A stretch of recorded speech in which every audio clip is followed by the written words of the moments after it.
So good evening. We are back to the study of the Spirit's book. We are studying book 3, chapter 2 in the moral laws, which is the law of worship. And we spent 3 weeks studying prayer and talking about prayer. And today we're going to start on polytheism, which is very short, a couple of questions, and then sacrifices. And then we may start in the law of labor, which is the next chapter. Okay, Philip, can you read for us? You're on mute. Yes, polytheism. Why is polytheism one of the oldest and most widespread of human beliefs, despite being false? The concept of a single God could only have resulted from the evolutionary development of human thought. Incapable of conceiving an immaterial being with the power to act on matter, humankind naturally attributed physical features to God, basically a form and a face. From that point forward, everything that appeared to transcend ordinary human intelligence was regarded as divine. Whatever humans could not understand was regarded as being the work of a supernatural power and led to the belief in the existence of as many separate powers as the numerous effects that were witnessed but for which they could not account. However, there have been enlightened human beings in every era who have understood that it would be impossible for the world to be governed by this array of powers without a supreme ruler, and who were led to formulate the concept of one and only God. Okay, so to understand polytheism, and it's very important that we remember that polytheism was prevalent in humanity until probably 2,000 years ago, right? Something like that. But the origins of polytheism is us human beings, primitive human beings, not understanding what was happening around us, everything that we couldn't explain, we would attribute to the supernatural, and we start calling them gods, right? So on this path of evolution that we were learning to deal with everything that was happening around us, when we had the rain, when we had the sun illuminating, everything that was non-explainable to us, it was easier to call them gods, right?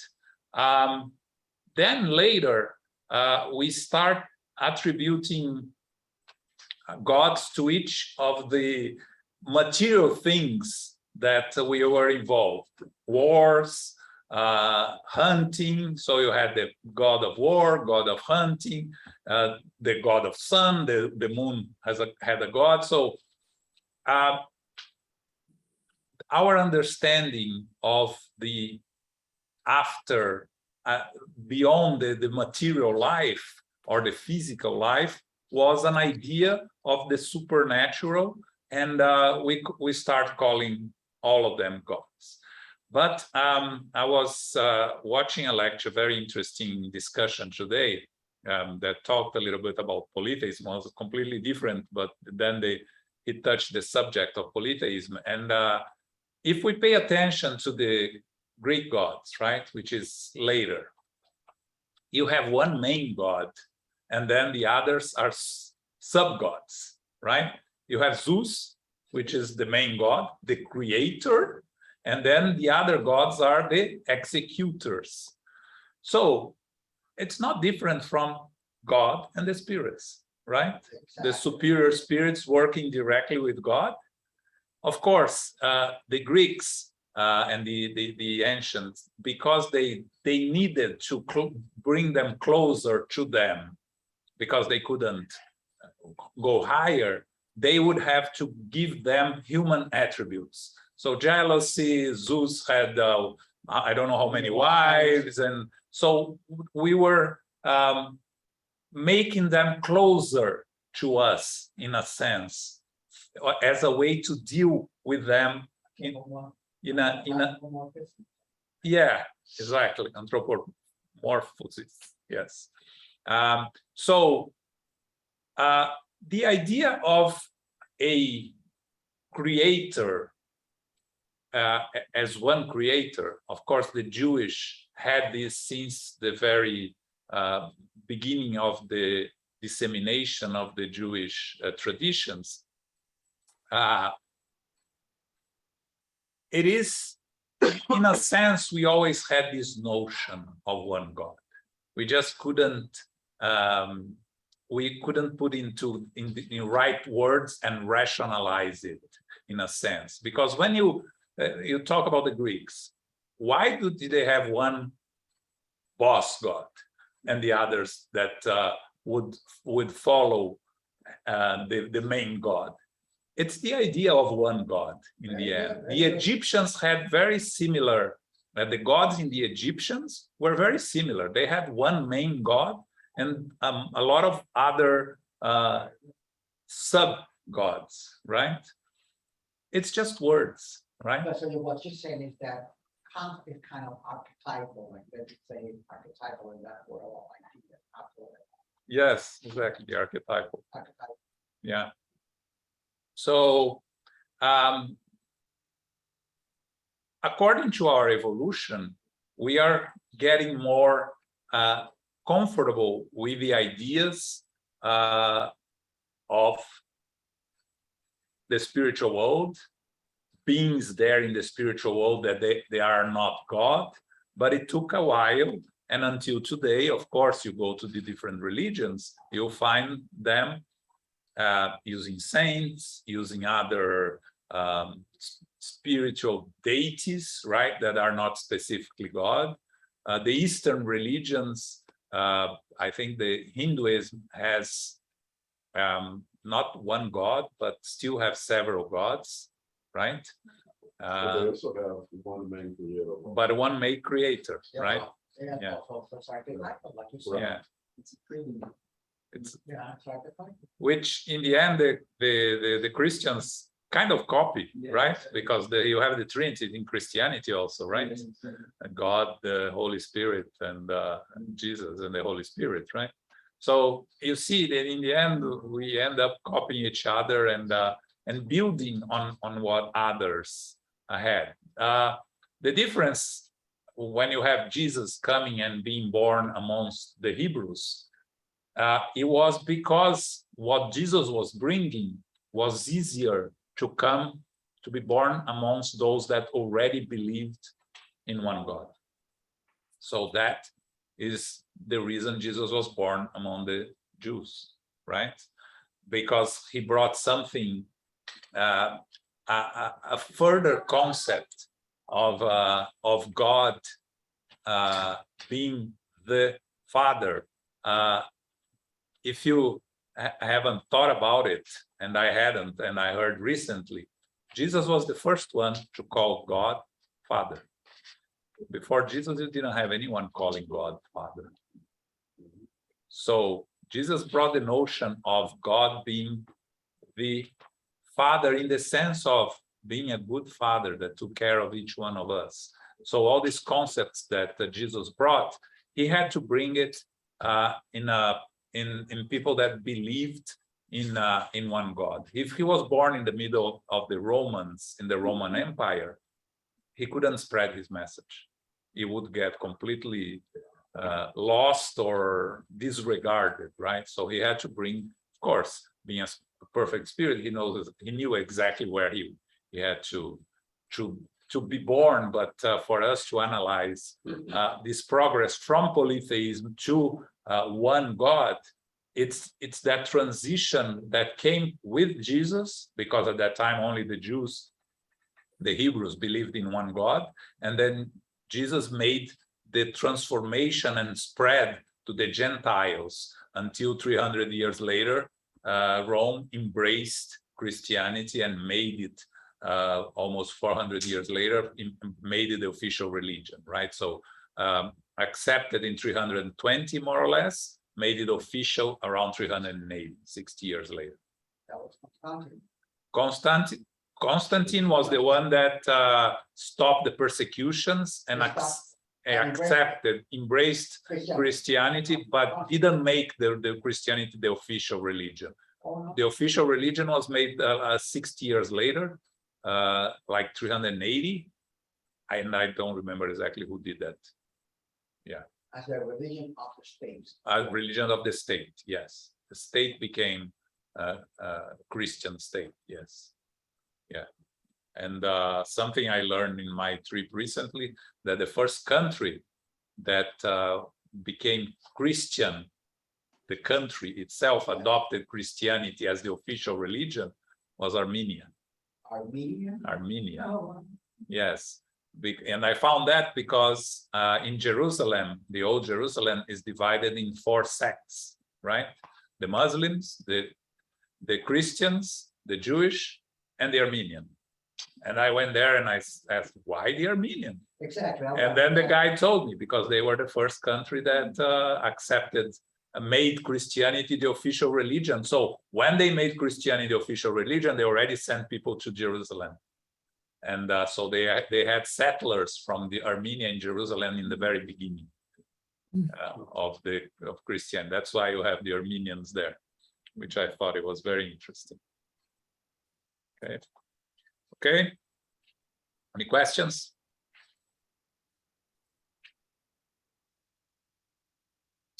(668) Yeah. As spirit phenomena have occurred around the world since the dawn of time, could these phenomena have helped prompt a belief in multiple gods? Of course, because human beings applied the term God to whatever transcended humanity. Spirits were many gods for them. Oh boy.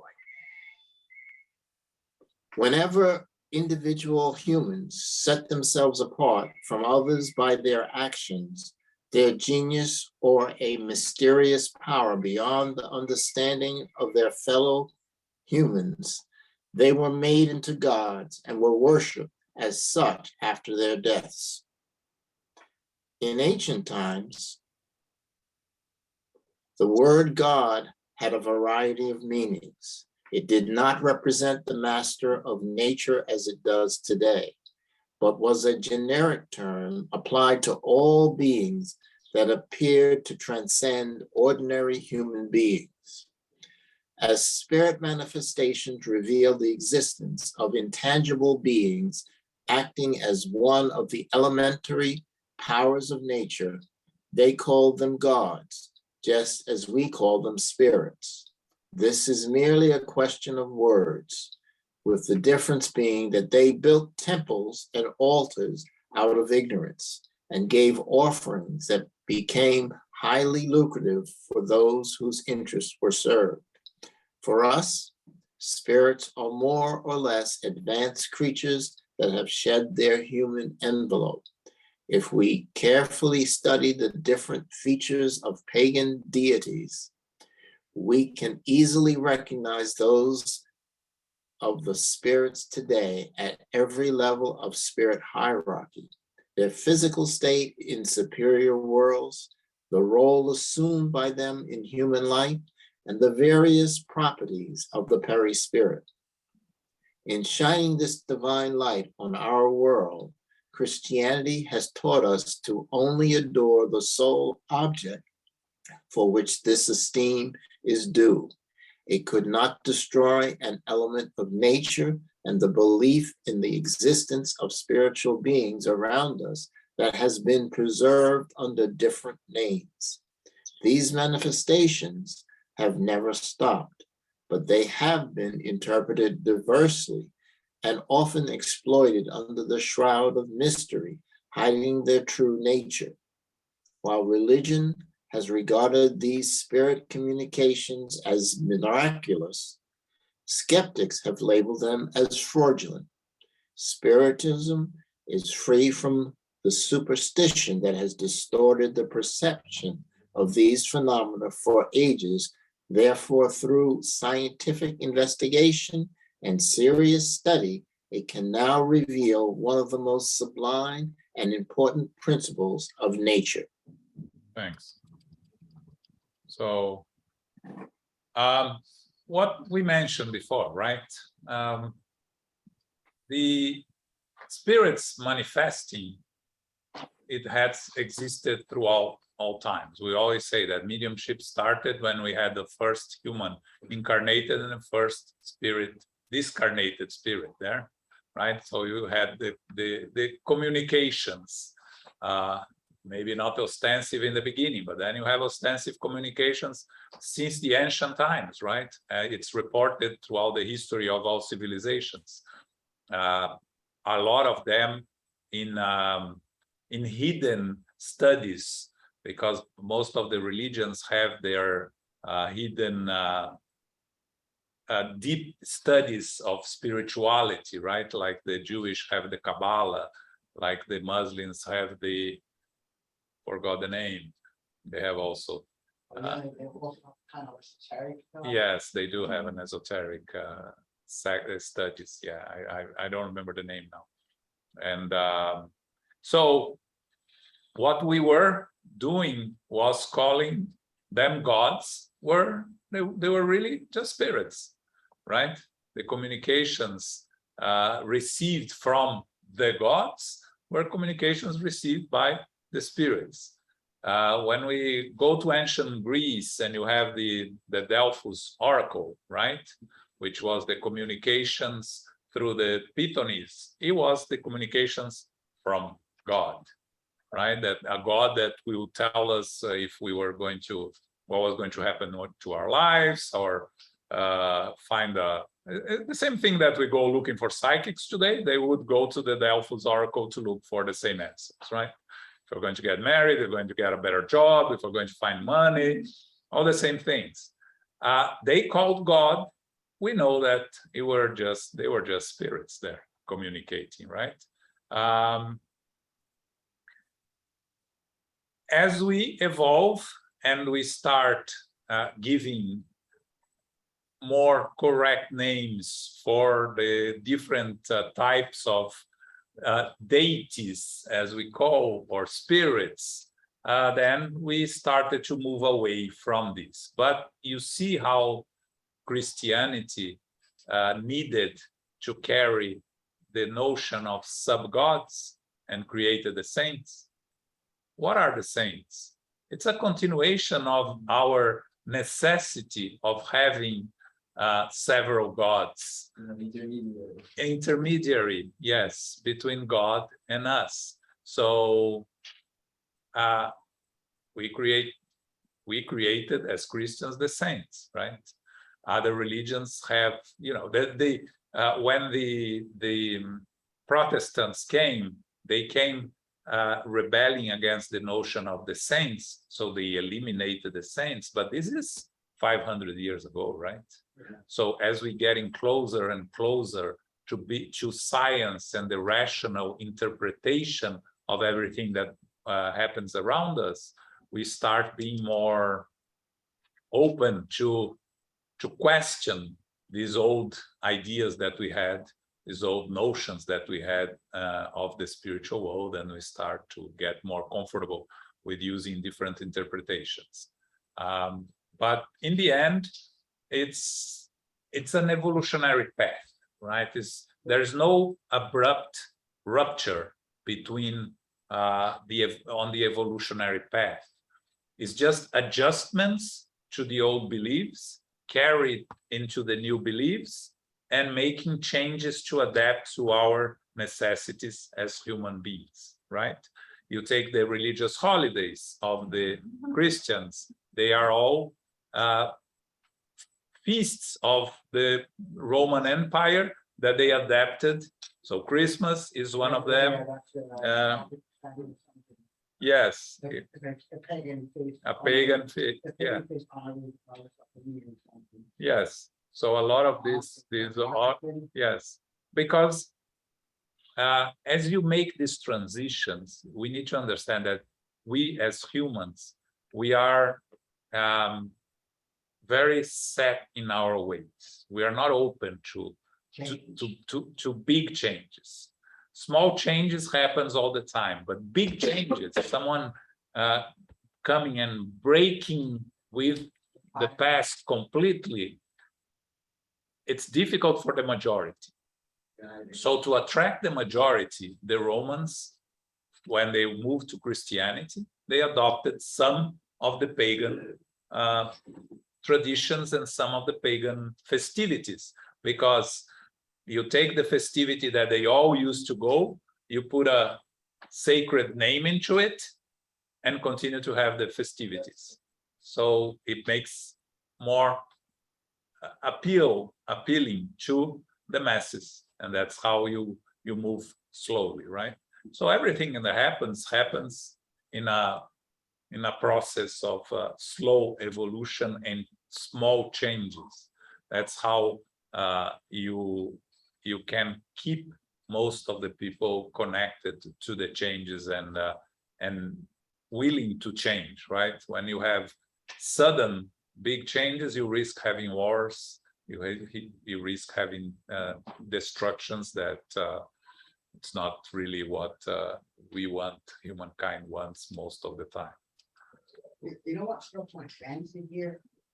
This, what it says here, because this is all semantics, if you think of it. It's all semantics, Paco is saying. You have to consider this is merely a question of word. Yeah, exactly. So the word itself, polytheism and monotheism, it's, you understand what I'm trying to say? Like, Yeah, it's always been, and then we say here that the concept of God is kind of archetypal, that world that it's been manifested in different cultures. Yeah. So now I want to question the word itself. What is it about? hey, in the end, and that's something also that we, when we discuss God in the beginning of the Spirit's book, starting by question 1, we talk about the even the name God itself, right? That not everyone likes the word God. They prefer the creator, the supreme being, the universe, which really doesn't matter as long as you understand and the concept and you are comfortable with the concept, right? Again, for us, it's easier. We use God because there's no reason not to use God. It's a universally recognized name. But we understand that there are people that have more difficulty because immediately you associate God with religion, right? And some people, they are trying to move away from religion, doesn't feel comfortable in using God, but they are not atheists per se. They're just they just don't feel comfortable inside any of the organized religions. So sometimes to move away from that, they call other names instead of God, which is fine. In the end, as you said, it's words, right? And the concept is what's important. The concept is important, but polytheism is like, then you could say that we practice polytheism ourselves because we live in the superior spirit. Well, and we rely on the messages given by the superior spirits. But no, but so, you see, well, you don't call it that way, but it's a matter of semantics. Exactly. You understand what I'm saying? But come on, let's be on that. What's the topic of this book that we study now? Which law is this? It's the law of worship.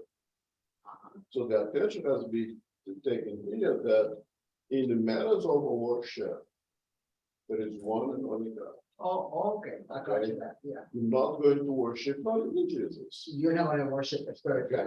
You respect as the model, as the guide. You understand his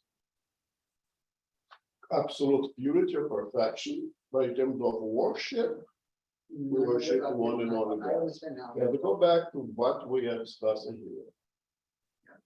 In terms of worship, yeah, should be one.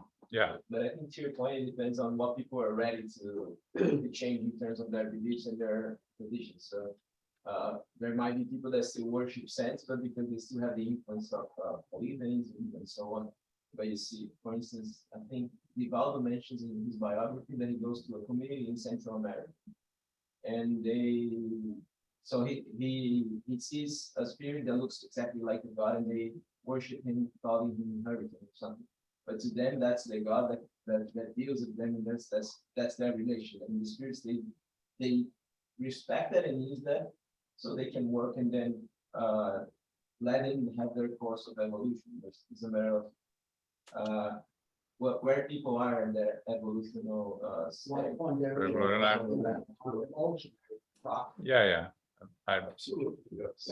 I don't think you guys heard right what he said. Yes, we did.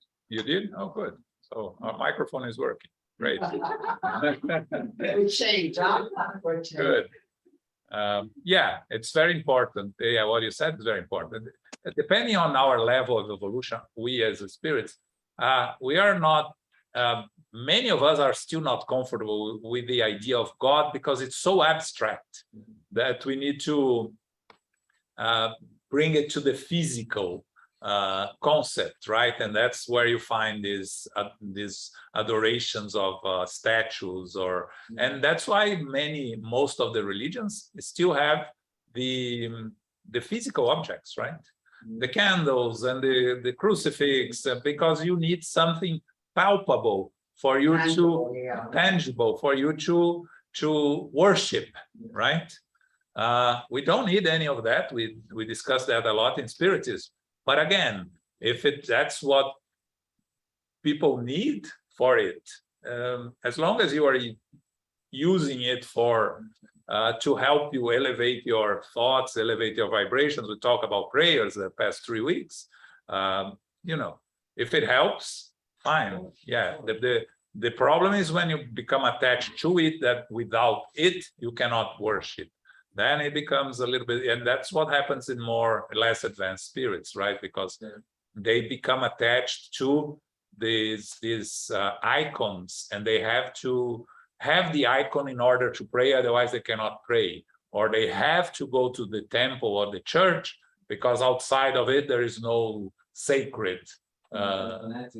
Yes, and that's the risk, right? And that's what we try to move away from and try to teach in Spiritism, that in the end the connection is between you and God directly from your heart, and you don't need anything external. But again, if it's the external helps you get there, then the external is there for that, right? Okay. Questions there? No. Okay, sacrifices. The practice of offering human sacrifices dates back to antiquity. How could humankind ever think that God would appreciate this? First, they did not understand that God is the source of all goodness. Among primitive populations, matter outweighs the spirit. Due to the underdeveloped state of their moral qualities, they surrendered to their animal instincts, and that is why they were generally so cruel to their instincts of brutality. Second, the humans of prehistoric periods naturally considered a living creature to be much more valuable before God than any material object. This led them to offer sacrifices to their gods, first animals and then humans, because they thought that the value of a sacrifice was proportionate to the significance of the victim. When purchasing a gift for someone, you choose something with a cost or worth that is proportionate to how much love, respect, or thought you would like to convey to the recipient. It was only natural for primitive human beings who were unaware of the nature of the Supreme Being to do the same. Did the sacrificing of animals precede that of human beings? There is no doubt about it. According to this explanation, the practice of sacrificing human beings did not originate simply out of cruelty. No, it originated from a false idea as to what would be pleasing to God. For instance, look at the story of Abraham. In later times, humans have further corrupted this false idea by killing their enemies, the objects of their personal hostility. God has never carried out sacrifices of any kind, neither animals nor human beings. God would find no honor in the useless destruction of creation. So when I talk about sacrifices, which is something that, of course, nowadays You don't see that. now. you don't see, you don't see sacrifices of humans. You still see sacrifices of animals. Yes. Yeah. Yes. Just look at the voodoo practices, the African Religion. religions. You know, the some of the African religions in Brazil that they sacrifice chicken. They, yeah. So there's still sacrifice of animals, right? To appease, and it's, you know, they do it to appease the spirits. It's not to appease God. They do it to appease the spirits. Yes. So what happens is that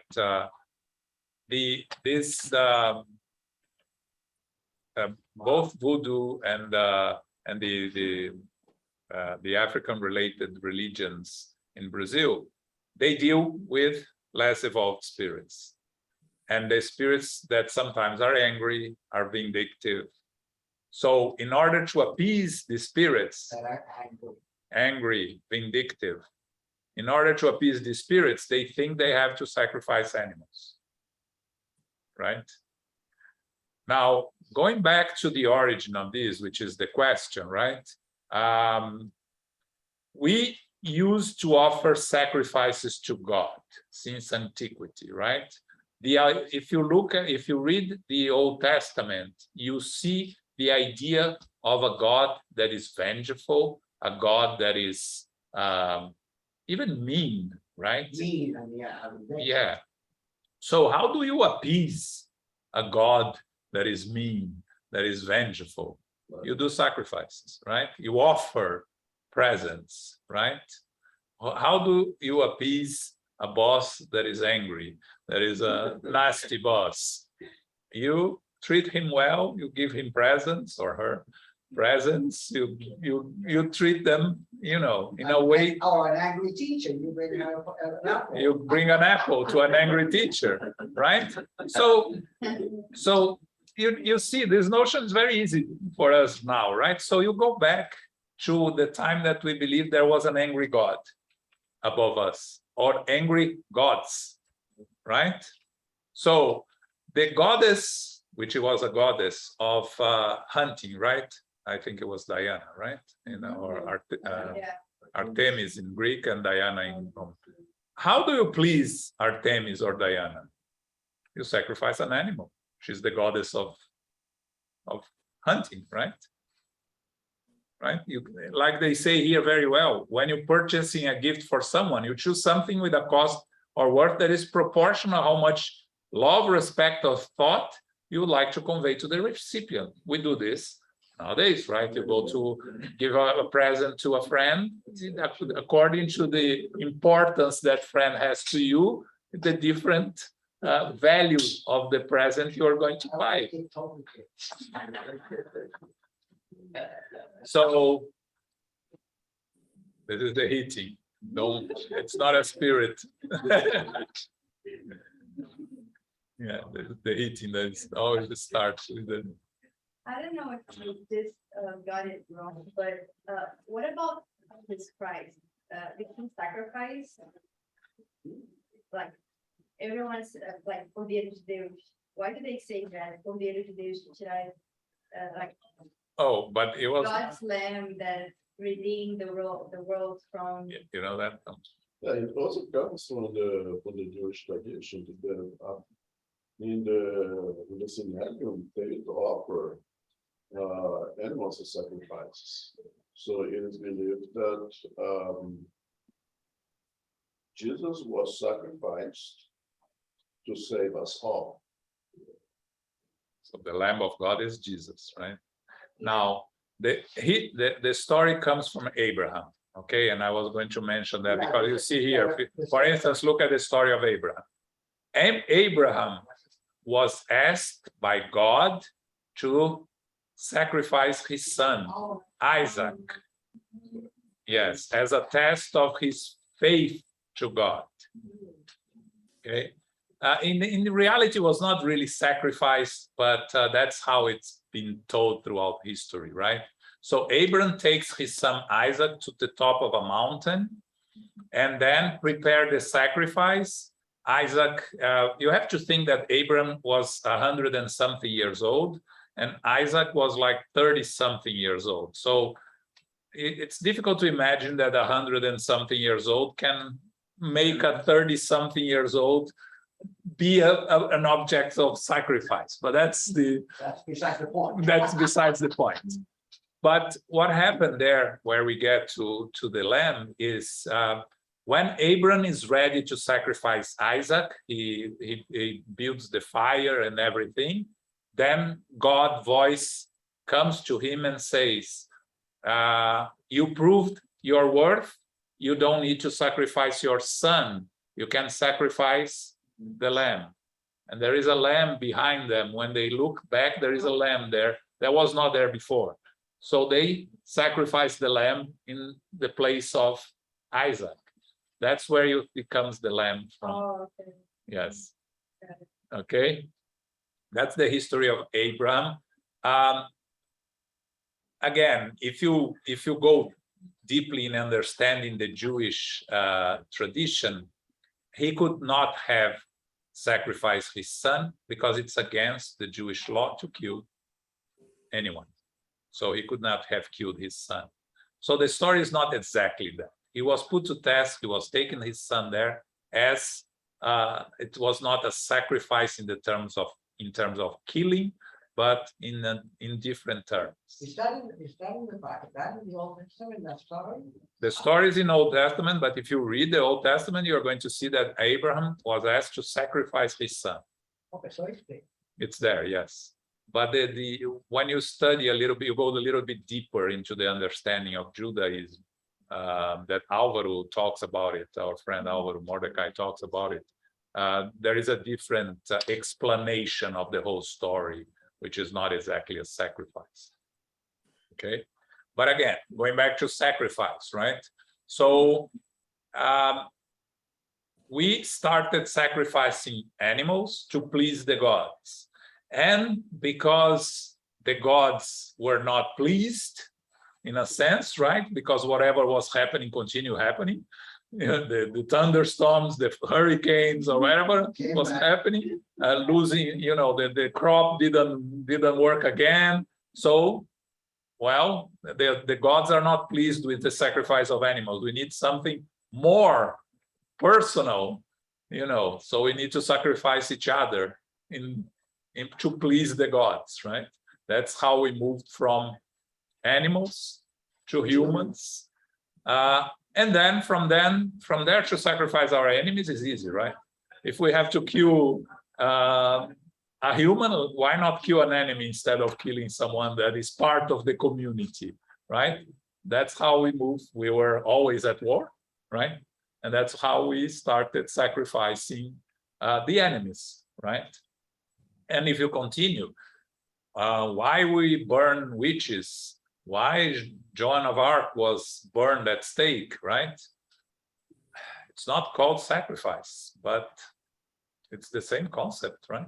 In the end, we are killing our brothers and sisters in the name of something, right?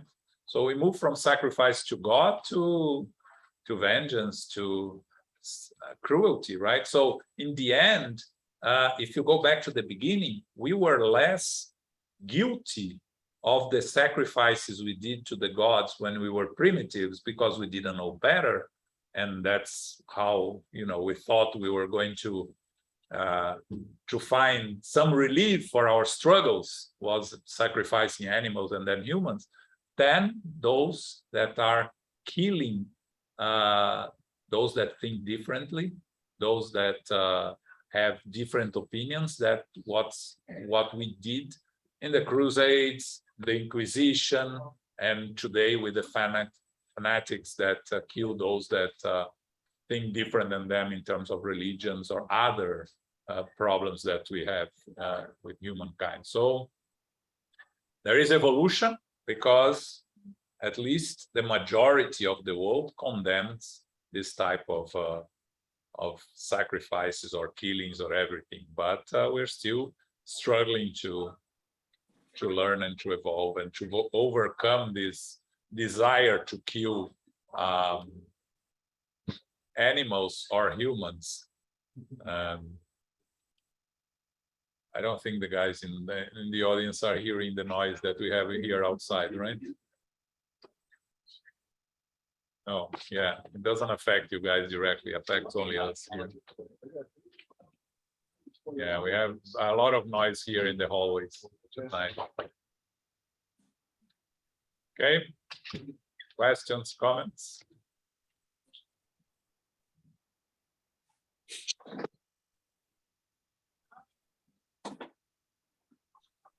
Except 670. Has God ever appreciated human sacrifices when offered with a sincere religious intention? Never. But God always considers the intention that motivates any act. As primitive peoples were ignorant, they may have believed that they were performing a praiseworthy deed in sacrificing their fellow beings. In such a case, God would accept their intention, but not their act. The human race, in working on its own betterment, naturally came to recognize its error and loathe the idea of sacrifices, which never should have entered enlightened minds. I say enlightened because back then spirits were enveloped by the veil of matter, and their free will was enough to give them a flickering glimpse of their origin and destiny. Many among them already understood the evil they were committing intuitively, but they did it anyway for gratification of their passions. okay, so we have to think here when Kardec and the spirits talk about God, we have to think about the natural laws, the perfect law. So God doesn't appreciate or do not appreciate human sacrifice. It's just the natural law. Human sacrifices goes against the natural law, where it says that you should not kill your fellow beings, right? Human beings. So, but of course, in the very beginning, when we were ignorant, primitive people were ignorant, we did it with a sincere belief that we were doing what was right, was not an act of evil or an act of vengeance, was trying to protect ourselves, and for lack of knowledge, that was the way we thought we could protect ourselves. So in the end, the intention is what counts, and what is the consequences of our actions are based on how much we knew and how much we were willing to commit something wrong or not, right? So the primitive people that were performing these sacrifices, they didn't create a heavy karma for them. They create consequence because, of course, when you kill a fellow human being, you are creating a karma that you are going to eventually, our own conscious is going to analyze what we have done, and we will feel the guilty and the consequences of it. But it is not as like today, if we do the same, where we know better and we shouldn't be doing things like that. So the consequences today are much more serious. So when they talk here, God would accept their intention, meaning the cause and consequence. So the act is not right, but the intention was not evil. It was just a lack of understanding, lack of knowledge. So that's the difference between what we did when we were primitive, and then later, as we continue evolving, we started acting out of evil, right? Or act of inferior tendencies, because the persecutions that happened in the after Christianity until today, the religious and other persecutions, they carry a much heavier consequence, and we are still see this consequence in many spirits that communicate, that are still struggling with the consequence of their actions, right?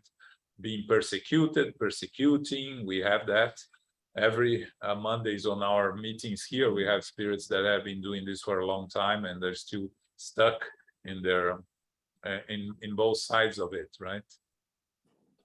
But the next question Kardec is going to ask about the religious war, so I'll leave it for it, so we can talk about the religious war here. Yes, Randy. Go ahead. 671. What should we think of religious wars? It seems that the sentiment that induces a nation of fanatics to exterminate the greatest possible number of people who do not share their beliefs in order to please God comes from the same source as that which formerly led them to massacre their fellow beings as sacrifices. These wars are encouraged by wicked spirits, and the humans who wage them place themselves in direct opposition to God's will, which is that all human beings should love their brothers and sisters as they love themselves.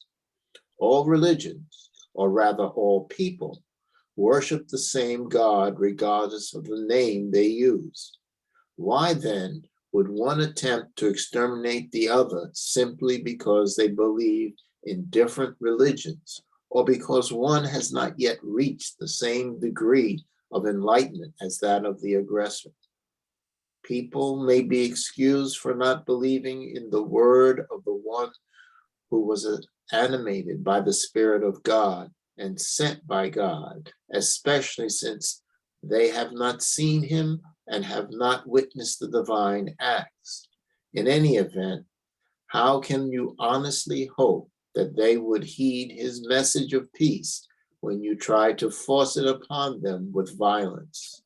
It is true that they need to be enlightened, and it is your duty to try to teach them Christ's doctrine. However, this must be done calmly and peacefully, not through violence. Consider that most of you do not believe in the communications we have with some humans. How could you then expect strangers to believe your claims in regard to this fact, if your acts contradict what you preach?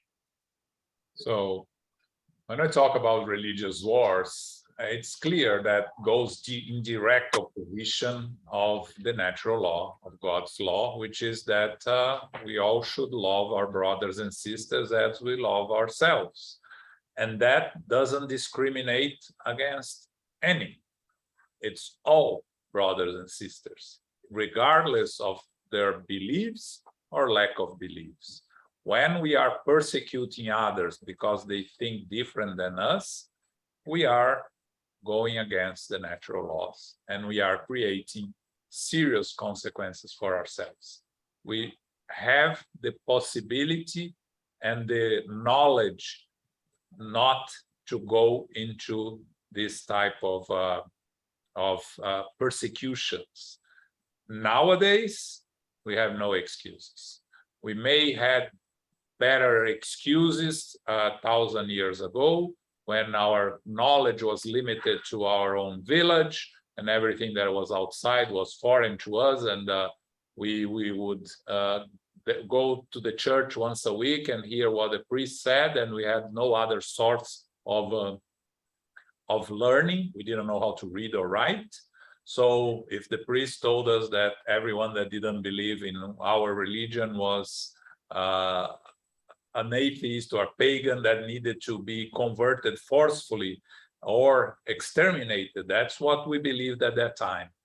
And so it was, we don't have a justification, we didn't have, but we did it anyway, and we had more excuses than we have today. Because today, with the way we have of accessing information, even in the places that have less access to information, you can find information that you want. So if you are doing that, it's because you became fanatic, right? And in becoming a fanatic, you are going against the natural law. No religion preaches persecution to others or forceful conversion to others in the religion sense of it. People working under the religion and interpreting the teachings of the religions are the ones that go into that direction and go and lose themselves in persecuting others. We should know by now that we cannot impose beliefs on anyone. You cannot force me to believe in something that I don't want to believe. I can hide. If you force me to believe, I can pretend that I'm believing and continue not believing, right? It's my own conscience. You cannot reach my own conscience. So we should know that that's the case, that we cannot force anyone to change their beliefs. But unfortunately, we still have a large part of the world that believes that they can force others on their beliefs, that they can impose their beliefs, that without their religion, there is no salvation, right? And that goes beyond religion, politics. Yes, of course, it goes beyond religions. It could be applied to all other aspects of life, right? That we have, you have the many, not the religious wars, but the other wars, right? The war that we are having nowadays in Europe is not a religious war, it's just a war of trying to conquer land, right? But the basics is the same, right? Thinking that you can impose your beliefs and your truths on others, right? Even if it's not religious. But can you say that, can you excuse that crusades? Can you say that we were not that advanced? Excuse not. Can we not? No, we cannot excuse the Crusades because there is no excuse in killing others. The God's law was there from the beginning. Jesus never told us to kill others. So the teachings of Jesus were available. The Gospels were there. There is nothing in the Gospels that tell us to persecute others or impose the beliefs into others. So there is no excuse for the Crusades. But if you are going to say, but 2,000 years ago or 1,500 years ago, we were less evolved than today. Yes, we were. Today, we know better than 1,500 years ago. So our responsibility today is bigger than that. But doesn't mean that we can excuse them because they already had the information they needed. Yes. So we cannot excuse that we had in 9/11 either. 9/11. No, but that's yeah, that's very recent. There is no excuse for religious wars nowadays. Yeah. Okay, so we have 2 questions to finish the subject, and we're going to finish. So we start next week with another chapter. 672. Is offering the fruits of the earth more acceptable in God's eyes than sacrificing animals? I have already answered your question by saying that God judges the intention behind an action. Of course, offering the fruits of the earth is more acceptable than the blood of victims. As we have told you, and always repeat, a prayer from the heart is 100-fold more pleasing to God than all the offerings you could possibly make.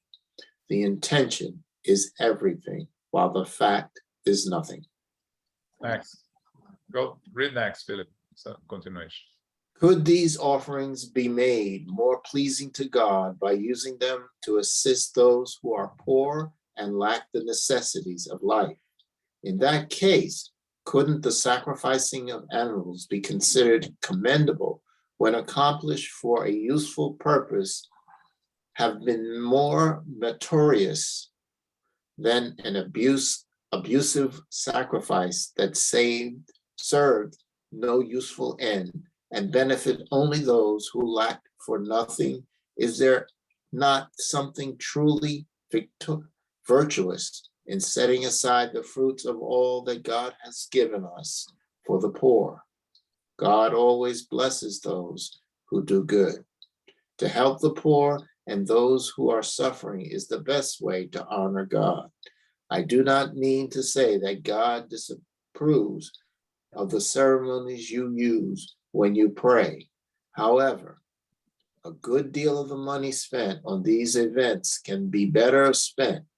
God loves simplicity in all things. A person who attaches more importance to external matters than to the heart is narrow-minded. How could God attach more importance to the form than to the sentiment motivating your actions? Okay, so both here the same thing, right? What's the best sacrifice you can make to God? Charity. Without charity, there is no salvation. So instead of doing offerings, instead of doing external acts to please God, what really makes the difference is what comes from inside ourselves and the work that we put in helping and assisting others. So the offerings we are taking to the altar, instead of going to the altar, go and reconcile with your brother or sister. That's what Jesus told us, right? It's there, clear, that we shouldn't be going to the church to offer sacrifices, fruits, or ourselves, if we can go and help those in need. So let's use the fruits, the animals, and the sacrifices to help those in need. That's what, in the end, what is not pleasing to God, because God doesn't need to be pleased by us. God is all goodness, all powerful, all just, so there is no pleasing to God. It's just how we evolve morally ourselves. It's the work that we are doing for our own evolution to help others. And the phrase here, as we have told you and always repeat, a prayer from the heart is 100-fold more pleasing to God than all the offerings you could possibly make, because offering are external things. A prayer that sincerely comes from the heart, as they say here, is really what makes a difference for us, not for God, for us, for ourselves, on our evolutionary path. Our connections with the superior spirituality is a prayer, is the act of charity, of helping and assisting others. Okay? Any comments, questions? So Akhil says that the greatest sacrifice that we can make to please God is to sacrifice our passions and our vices. Our Passions and vices. Life. You know, you're gonna sacrifice and kill something, you know, jealousy, you know, impatience, you know, hate. That's what it is. That's what we need to kill. Yes, yeah, that's very true. Yeah, exactly. If you have the necessity of killing something, right? Kill your imperfections. Jealousy, impatience. Yes. Okay. All right. Or at least do not act on them. Yes, it's already a first step, right? Sometimes That's very cool. they do it marriage. And you just have to exercise some, That's why you kill it. You don't use it to lose it. You don't create, you don't use it. Okay. All right, so next week we start chapter 3, the law of labor, which is also very interesting, right? The necessity of labor. Work? Sorry? Is that what work? Work, yes, labor, work. Income. Too much work to come. Okay.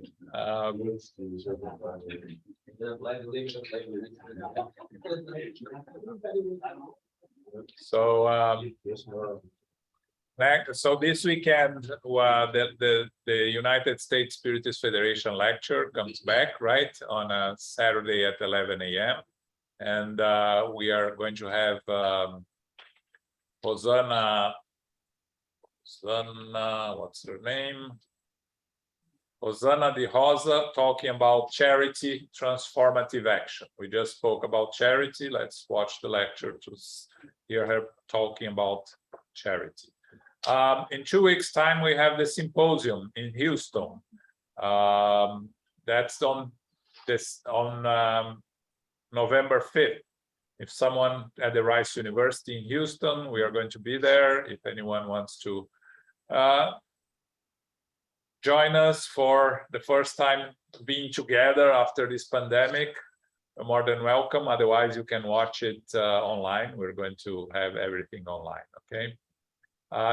Jussara has started a study on Tuesdays and Spiritism at noon on the book Empty Lives by the Spirit Joana de Angelis through the psychography of Divaldo Franco.